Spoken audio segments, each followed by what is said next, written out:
윤석열 후보와 관련된 행보에 대해서 한번 짚어볼게요. 자, 강원도 일정을 시작했습니다. 예.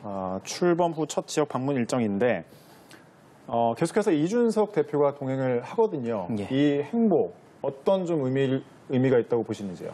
아무래도 이준석 대표가 가지고 있는 상징이라는 것이 기존의 당대표와 굉장히 결이 다른 것은 분명한 사실입니다. 실제로 저도 얼마 전에 이제 해화역 쪽에 같이 갔을 때 동행을 했고, 아까도 아침까지는 이제 춘천에 있다가 이동을 했는데, 강릉에 있다가 이동을 했는데, 윤석열 후보만 움직여도 상당히 많은 인파가 모이는데, 이준석 대표가 동행을 하게 되면 거리가 마비가 될 정도로 굉장히 많은 인파가 움직이는 것이 사실입니다. 그렇다면 분명히 이준석 대표가 가지고 있는 상징성이 분명히 있다. 그것은 이준석 대표의 어떤 정책이나 비전에 대한 평가는 차치하더라도 이미 30대 야당 대표가 탄생했다는 것에 많은 청년층이 동요를 하고 있다는 것이 사실이고요. 이 부분에 대해서 최근에 민주당에서는 이준석 대표 뒤에 숨어서 윤석열 후보가 보이지 않는다 이런 식으로 말을 하던데, 부러우시면 송영길 대표도 하면 됩니다. 송영길 대표랑 이재명 후보 손잡고 같이 동성로 거리 걸으면서 시민들 얼마나 모이신지 한번 보면 될 것 같습니다. 네. 민주당도 사실 이 젊은 층 표심 잡기에 굉장히 공을 들이고 있잖아요. 이런 모습들 어떻게 보시나요?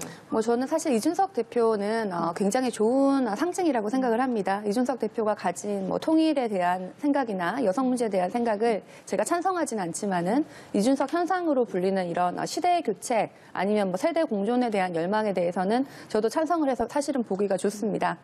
다만 이렇게 이준석 대표하고 윤석열 후보가 가면은 이준석 대표가 마치 후보인 양하게 보이는 것은 저만 그런 것은 아닌 것 같고요. 부럽다기보다는 실제로 윤석열 후보가 좀 보이지 않는다는 측면이 있고, 또 얼마 전에는 무슨 공개 토론회에서 사람들이 질문을 하는데 윤석열 후보가 하나도 대답을 하지 않고 다 마이크를 이준석 대표한테 패싱하는 걸 보면서 이분이 무슨 마이크 포비아냐 이런 얘기까지 나왔는데요. 윤석열 후보 실제로 우리가 투표를 하는 건 윤석열 후보입니다. 그래서 청년 행보를 얼마만큼 청년이랑 소통하는 지를 윤석열 후보가 보여줘야 되는데, 후보는 청년 통장은 모른다, 120시간도 일하게 하라 이런 얘기를 하면서 이준석 후보를 앞세운다고 해서 얼마만큼 청년들에게 진정성이 느껴질지 모르겠고, 저희 선대위 같은 경우에는 청년 선대위를 발족을 했습니다. 그래서 한 명의 스타보다는 여러 명의 그 세력, 그리고 여러 명의 세대가 함께 같이 바꿀 수 있도록 그렇게 청년 선대위에게 정권을 맡겼습니다.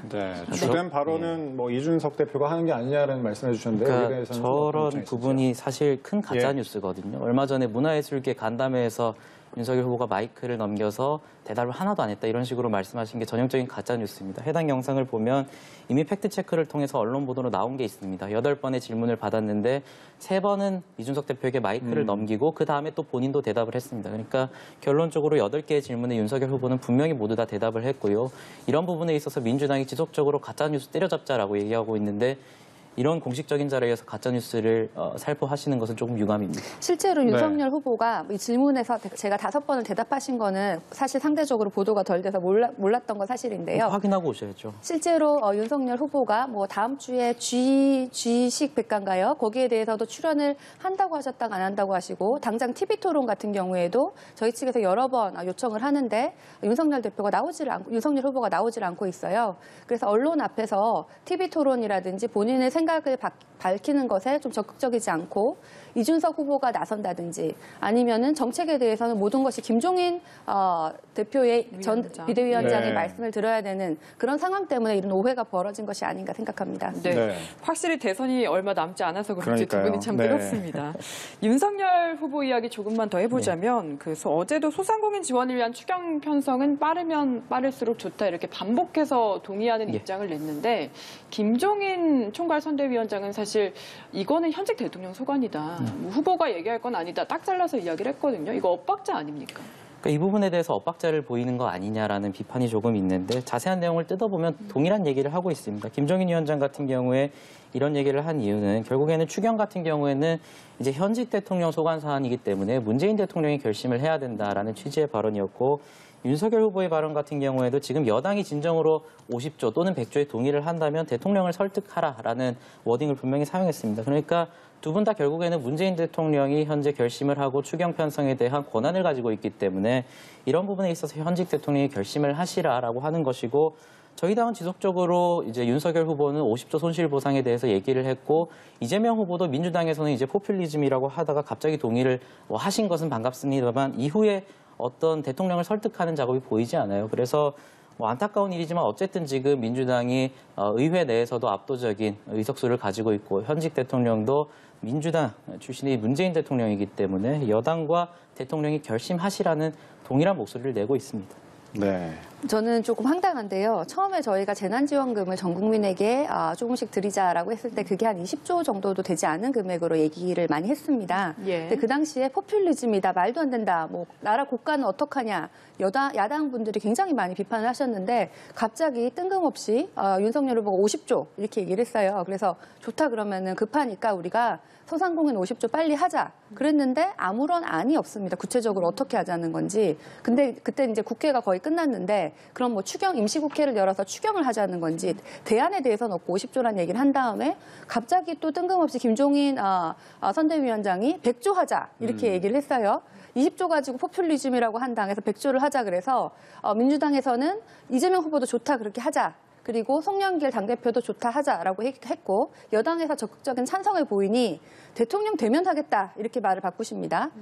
대통령이 되면 하겠다는 것은 사실 과거에 박근혜 정부 시절에도 김종인 비대위원장이 당시에 선대위원장이 어르신들에겐 다 20만 원씩 주겠다라고 한 다음에 실제로는 선별적으로 지급했죠. 대통령 된 다음에. 네. 그러니까 전형적으로 선거 때는 얘기를 하고 그럼 뭐 대통령이 되면 안 하겠다는 건지 그러면 이거 대통령 되는 것과 상관없이 지금 코로나의 확진자 수가 많고 지금 그 자영업자들이 힘든데 왜 지금 안 하고 그때 하겠다는 건지 이런 것이 좀 말이 되지 않고요. 뭐 여당과 야당이 결심하면 되는 건데 뭐 대통령이 결심해라라고 하는 것은 말이 안 되고 지난번 재난지원금 때도 문재인 대통령께서는 여야가 합의하면 하겠다라고 하셨어요. 그리고 여당이 지금 하자 그러고 후보가 하자고 야당 같은 경우에는 후보는 또 50조에 긍정적인데 김종인 비대위원장이 대통령 되면 하겠다라고 하면서 지금 야당에서도 갈팡질팡하는 모습이죠.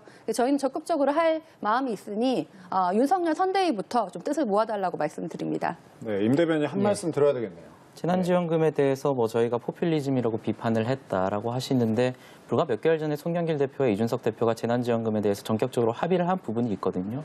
저희가 지속적으로 주장드리는 부분은 국가 부채에 대한 어떤 경계심에 대한 비판도 있었지만 쓸 거면 제대로 써라였습니다. 그런 측면에서 이 추경 자체를 비판하는 것이 아니라 지속적으로 저희는 소상공인에 대한 손실보상 그리고 실질적으로 피해를 본 액수에 따라 비례적으로 지원을 하자 한 얘기고 그렇기 때문에 재난지원금 전 국민 지급에 대해서는 비판적인 입장이었습니다. 하지만 윤석열 후보와 김종인 위원장이 지금 말하고 있는 것은 이제 손실보상과 같이 비례적으로 지원하는 제도를 말하고 있기 때문에 이 부분에 대해서 저희 당의 입장이 바뀌었다.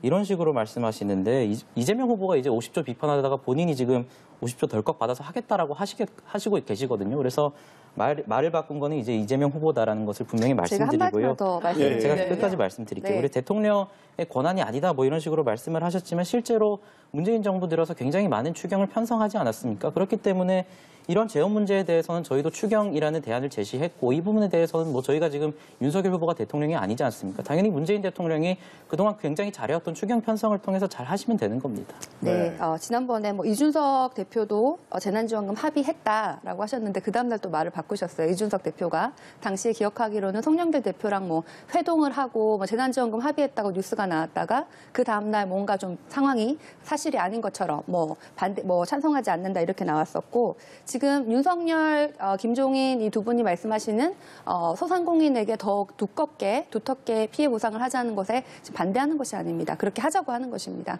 그래서 그렇게 해서 뭐 지금 저희 쪽 추경을 얘기를 하시는데 임시국회 소집해서 추경을 할 의사가 여당은 충분히 있고 당대표와 후보가 충분히 있으니 우리가 그렇게 하면 막상 반대를 하지 마시기를 바랍니다. 예. 네, 잘 알겠습니다. 자, 국민의힘 선대위에 금태섭 전 의원, 이용호 의원이 합류했고 또 윤희숙 전 의원도 공식적으로 합류를 했습니다. 특히 윤희숙 전 의원은 이재명 저격수라는 별명처럼 이재명 후보를 향해서 좀 상당히 수위가 높은 맹공을 펼쳤거든요. 금태섭 전 의원, 이용호 의원, 윤희숙 전 의원의 합류, 당 분위기 좀 어떻습니까? 저희는 굉장히 긍정적으로 바라보고 네. 있습니다. 이용호 의원 같은 경우는 앞서 말씀드렸다시피 저희 당의 약세라고 할 수 있는 호남 지역에서 상당히 소구력을 가지신 분이고 금태섭 의원 같은 경우에는 지난 보궐선거에서도 저희 당에 도움을 주셨지만 굉장히 민주당의 뼈아픈 지적을 많이 하시는 분이다. 예를 들어서 조국 사태에 대한 비판을 했고 공수처에 대한 비판을 했다는 이유로 민주당에서 징계를 받았고 그렇다면 과연 민주당이 그로부터 1년 뒤에 지금 바뀌었느냐? 그것도 아니거든요. 최근에 이상희 제주대 교수에 대해서 네. 기본소득 정책을 비판했다는 이유로 이제 당원권 정지 8개월이라는 징계 처분을 내린 바 있습니다. 그렇기 때문에 금태섭 의원 같은 경우는 공식적으로 입당을 하시진 않았지만 그럼에도 불구하고 이재명 후보와 민주당이 재집권을 하는 것은 막아야겠다라는 그런 생각이 굉장히 강하신 분이기 때문에 저희로서는 굉장히 반가운 분이다. 그래서 윤희숙 의원 같은 경우에도 불과 몇 개월 전에 이재명 후보가 노벨 경제학상을 수상하신 분도 기본소득을 찬성하셨다 이런 취지의 발언을 하신 것에 대해서 사실과 다르다라는 지적을 굉장히 예리하게 하신 분이기 때문에 경제 전문가로서의 능력을 굉장히 펼치실 분이다라고 평가하고 있습니다. 네, 알겠습니다.